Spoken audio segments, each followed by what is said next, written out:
بسم اللہ الرحمن الرحیم۔ میں امیر والدین کی بگڑی ہوئی اولاد تھا۔ دولت ہمارے گھر کی لونڈی تھی، اور جب انسان کے پاس ہر چیز کی فراوانی ہو جاتی ہے تو وہ آہستہ آہستہ خود کو فرعون سمجھنے لگتا ہے۔ میں نے بھی خود کو کچھ ایسا ہی سمجھنا شروع کر دیا تھا۔ مجھ سے انکار برداشت ہی نہیں ہوتا تھا۔ میں پیسوں سے ہر ناممکن کام کو ممکن بنا لیتا تھا، لیکن میری زندگی نے پلٹا اس دن کھایا جب میں اپنے ایک دوست کی شادی پر شرکت کرنے کے لیے گیا تھا۔ انہوں نے شادی پر کئی طرح کی ڈانسرز لڑکیاں بلائی ہوئی تھی۔ میں موج مستی میں ان پر پیسے پھینک رہا تھا، تب اچانک میری نظر ایک ڈانسر لڑکی فردوس پر پڑی تو میں نظریں جھکانا بھول گیا تھا۔ وہ ناچ رہی تھی، مگر اس کے حسن نے مجھے اپنے حصار میں جکڑ لیا تھا۔ میری جیب میں جتنے بھی پیسے تھے میں نے اس پر نچھاور کر دیے تھے۔ اس کے ساتھ جو مرد آیا تھا میں نے اس سے رابطہ نمبر لے لیا تھا۔ میں نے سوچ لیا تھا کہ فردوس کے ساتھ میں کچھ ہفتوں کے لیے دوستی رکھوں گا، اسی لیے اگلے ہی دن میں اپنی دونوں جیبیں پیسوں سے بھر کر کوٹھے پر جا پہنچا تھا۔ میں نے ان کی نائکہ سے کہا، مجھے صرف فردوس سے ملنا ہے۔ وہ مسکرا دی اور بولی، جانتے ہو ہمارا وقت بہت قیمتی ہوتا ہے اور اس کی قیمت بھی ادا کرنی پڑتی ہے۔ میں نے اپنی جیب سے نوٹوں کی گڈیاں نکال کر میز پر رکھ دی تھی۔ نائکہ نے مجھے فردوس کے کمرے کی جانب بھیج دیا۔ میں جب وہاں پہنچا تو فردوس کو ہر قسم کی سجاوٹ سے عاری پایا تھا۔ وہ بہت اداس لگ رہی تھی۔ میں بولا، کیا بات ہے، تم اداس کیوں لگ رہی ہو؟ اس نے بتایا کہ وہ چودھری فیضان کی وجہ سے پریشان ہے۔ میں ایک دم غصے میں آ گیا اور بولا، یہ فیضان کون ہے اور اس نے کس بنا پر تمہیں تنگ کیا ہوا ہے؟ اب وہ دور نہیں رہا کہ تم لوگ ان چودھریوں کے ہاتھوں پریشانیاں اٹھاؤ۔ ایسی کسی بھی صورتحال میں فوراً پولیس کو کال کر دیا کرو۔ فردوس میری بات سن کر ہنسی اور بولی، صاحب جی مجھے بتائیں کہ میں پولیس کو فون کر کے کیا کہوں گی؟ یہ کہوں گی کہ چودھری فیضان مجھ سے ناراض ہیں اور فون نہیں کر رہے؟ فردوس کی بات سن کر میرے کانوں سے دھواں نکلنے لگا تھا۔ میں بولا، کیا مطلب؟ تو وہ بولی، صاحب جی چودھری فیضان میرے بہت بڑے قدردان ہیں اور میں ان کی اسیر ہوں۔ وہ ہر ماہ مجھ پر بہت بڑی رقم بھیجتے ہیں اور مجھ سے بس اتنا سا تقاضا کرتے ہیں کہ صرف میں ان تک ہی محدود رہوں، کسی پارٹی وغیرہ میں رقص کرنے مت جاؤں۔ مگر میری نائکہ کل مجھے زبردستی ہی لے کر گئی تھی۔ نہ جانے چودھری صاحب کو کیسے خبر ہو گئی اور اب وہ میرا فون نہیں اٹھا رہے۔ اسی وقت فردوس کا موبائل بجنے لگا اور جب اس نے سکرین کی جانب دیکھا تو ایسا لگا جیسے اس کی آنکھوں کی روشنی واپس آ گئی ہو۔ وہ بے انتہا خوش تھی اور بولی، معاف کیجیے گا، چودھری کا فون آ گیا ہے۔ اتنا کہہ کر وہ اٹھ کر باہر نکل گئی تھی، جبکہ میں سوچ میں پڑ گیا کہ میں نے نائکہ کو 1,00,000 اس لیے دیے تھے کہ فردوس کے منہ سے اس چودھری کی تعریف سن سکوں۔ میں اٹھ کر اپنے گھر میں آ گیا۔ میں نے کیا سوچا تھا کہ آج کے بعد کبھی اس کوٹھے کا رخ نہیں کروں گا، مگر میں اپنے فیصلے پر 2 دن سے زیادہ نہیں ٹک سکا۔ میرا دل فردوس کی صورت دیکھنے کے لیے بے تاب ہونے لگا تھا۔ بس ایک بار میں اسے حاصل کر لینا چاہتا تھا۔ میں دوبارہ کوٹھے پر گیا تو پتہ چلا کہ فردوس چودھری کے ساتھ باہر گئی ہوئی ہے۔ نہ چاہتے ہوئے بھی میں اس چودھری سے نفرت محسوس کرنے لگا تھا۔ نہ جانے وہ کون تھا جس کے لیے میری دوست مری جا رہی تھی اور میں تھا جو اس کے دیدار کی خاطر ترس رہا تھا۔ میں نائکہ کے پاس گیا تھا، بولا، مجھے کسی بھی قیمت پر فردوس چاہیے، تم رقم بتاؤ۔ مسکرا کر بولی، دراصل فردوس اس سب کے لیے رضامند نہیں ہوگی کیونکہ وہ ایک چودھری سے بہت محبت کرتی ہے۔ میں بولا، اب تم اس چودھری کی شان کے قصیدے مت پڑھنے لگ جاؤ، بس مجھے فردوس کی ایک شام چاہیے اور کچھ نہیں۔ پھر وہ چودھری کے نام پر عمر بھر بھی بیٹھی رہے تب بھی مجھے کوئی پرواہ نہیں ہے۔ نائکہ مسکرا کر بولی، اگر آپ کتنا ہی اصرار کر رہے ہیں تو ڈیل ڈن کر دیں، 10,00,000۔ میں حیرت زدہ سا رہ گیا۔ میں جانتا تھا کہ اتنے پیسے آج تک اس نائکہ کو کسی نے نہیں دیے ہوں گے۔ وہ تو بس میری مجبوری کا فائدہ اٹھانا چاہتی تھی اور میں نے بھی اس سے فائدہ اٹھانے دیا۔ میں نے ڈیل ڈن کر لی تھی۔ کل شام کا وقت مجھے ملا تھا۔ میں بہت پرسکون ہو چکا تھا۔ دراصل یہ سب میں اپنی انا کی تسلی کے لیے کر رہا تھا، ورنہ مجھے لڑکیوں کی کوئی کمی نہیں تھی۔ اگلے روز شام ہوتے ہی میں وہاں پہنچ گیا۔ مجھے دیکھ کر فردوس حیرت سے بولی، آپ پھر سے آ گئے؟ میں نے کہا، ہاں فردوس، تمہیں لینے آیا ہوں۔ وہ بولی، میں آپ کی بات کا مطلب سمجھ نہیں پائی۔ मैं बोला, मैंने कल नायका के साथ सौदा तय कर लिया था, उसने आपको बताया नहीं? मेरी बात सुनकर फिरदौस बोली, अच्छा मैं समझ गई, आप यूं करें थोड़ी देर बाहर मेरा इंतजार करें, मैं आती हूँ। मैं बाहर जाकर बैठ गया, मगर 1 घंटे बाद भी जब फिरदौस नहीं आई तो मैं उठकर वापस उसके कमरे की तरफ गया। तब मुझे मालूम हुआ कमरा तो अंदर से लॉक था। मैंने दरवाज़ा बजाया तो फिरदौस गुस्से से बोली, क्या मैंने आपसे पहले रोज़ ही नहीं कह दिया था कि मैं चौधरी से बहुत मोहब्बत करती हूँ? जाएं, जाकर नायका से अपने पैसे वापस ले ले।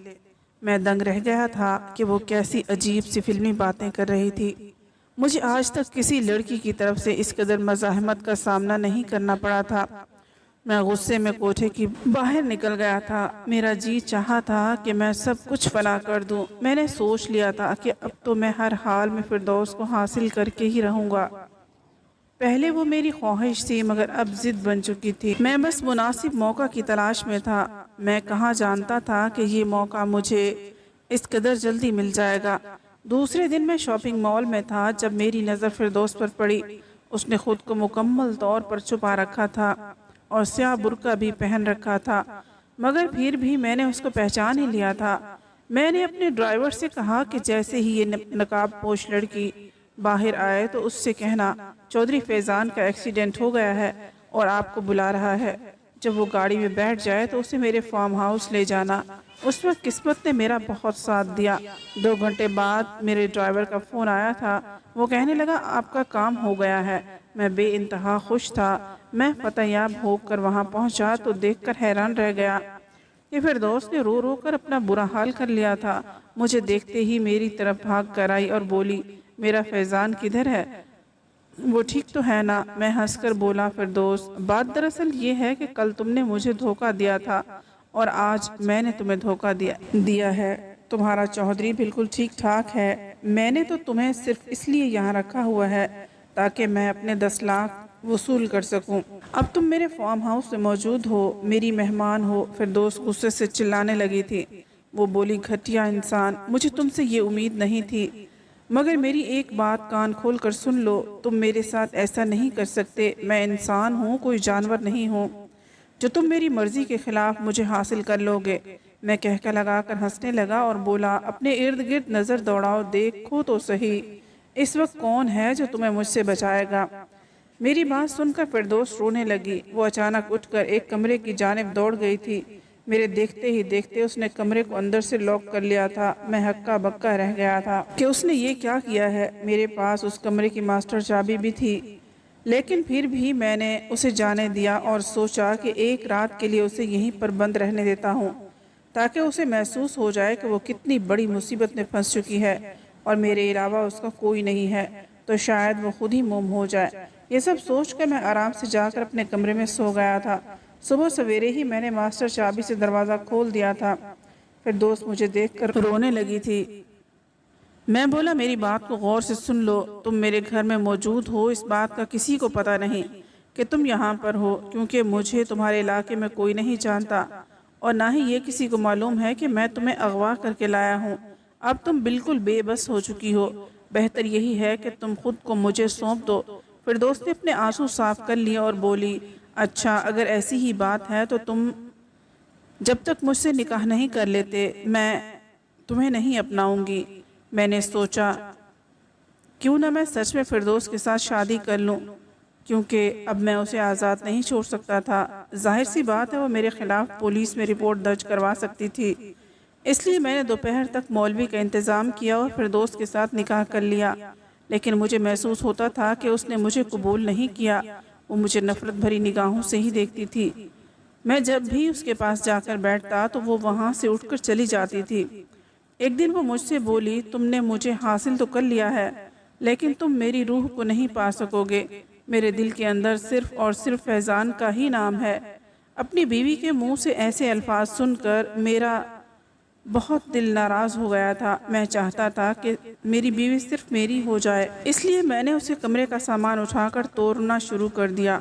मैं बोला, तुम्हारी औकात ही क्या है, एक रकासा हो तुम। अगर मैंने तुम जैसी लड़की के साथ निकाह कर लिया है तो तुम्हें तो मेरे पाँव धोकर पीने चाहिए। एक तुम्हारा चौधरी भी था जो तुम्हें अपना नाम देने से डरता था। خرچہ تو دیتا تھا لیکن نام نہیں دیتا تھا، کیونکہ وہ تمہیں اور تمہارے پیشے کو برا سمجھتا تھا۔ وہ جانتا تھا کہ اگر اس نے تمہیں اپنا لیا تو پھر وہ عمر بھر کسی کو اپنا چہرہ دکھانے کے قابل نہیں رہے گا۔ وہ تمہیں بے وقوف بناتا رہا اور تم بھی بے وقوف بنتی رہی۔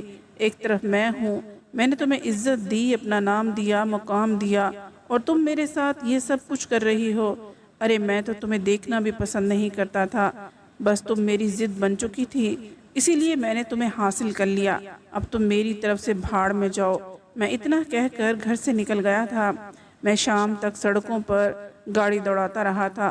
جب رات کے 2 بج گئے تو مجھے اپنے رویے پر افسوس ہونے لگا تھا۔ میں نے خود کو فردوس کی جگہ رکھ کر سوچا تو بالکل ٹھیک لگ رہی تھی۔ وہ جو کچھ بھی کر رہی تھی وہ اس کا حق تھا۔ میں نے اس کے ساتھ بہت برا کیا تھا۔ میں نے زبردستی اس کے ساتھ شادی کی تھی، اور اگر اس کی جگہ کوئی اور بھی لڑکی ہوتی تو وہ بھی مجھ سے ایسے ہی نفرت کرتی۔ میں اسے حاصل تو کر چکا تھا، مگر اس کے دل میں اپنا مقام نہیں بنا پا رہا تھا۔ اس لیے میں نے سوچ لیا کہ اب میں ایک اچھا شوہر بن کر دکھاؤں گا۔ میں تو اسے عزت دوں گا تو شاید پھر وہ میری ہو جائے۔ میں انہیں گھر جا کر اپنے دونوں ہاتھ اس کے آگے جوڑ دیے۔ میں بولا، مجھے معاف کر دو، میں نے تمہارا دل دکھایا ہے۔ فردوس میری آنکھیں کھول دی ہیں تم نے، میں نے تمہارا دل دکھایا ہے۔ فردوس بولی، ہاں تم نے میرا دل دکھایا ہے، لیکن میں تمہاری مشکور ہوں۔ اب میں اچھی بیوی بن کر دکھاؤں گی۔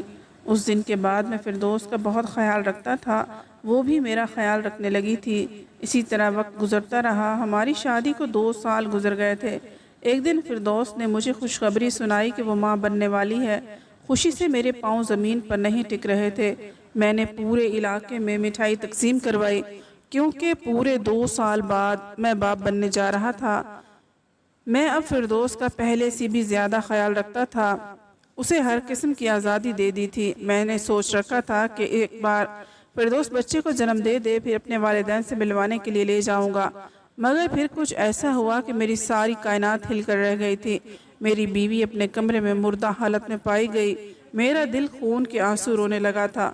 میری خوشیاں نیست و نابود ہو چکی تھیں۔ میری بیوی اور بچہ دونوں مر چکے تھے، لیکن میں پھر بھی انہیں ہسپتال لے کر گیا کہ شاید کوئی بچنے کا چانس ہو۔ میں نے ڈاکٹر کو دکھایا تو وہ بولے، آپ کی بیوی تو 2 گھنٹے پہلے ہی انتقال کر چکی ہے۔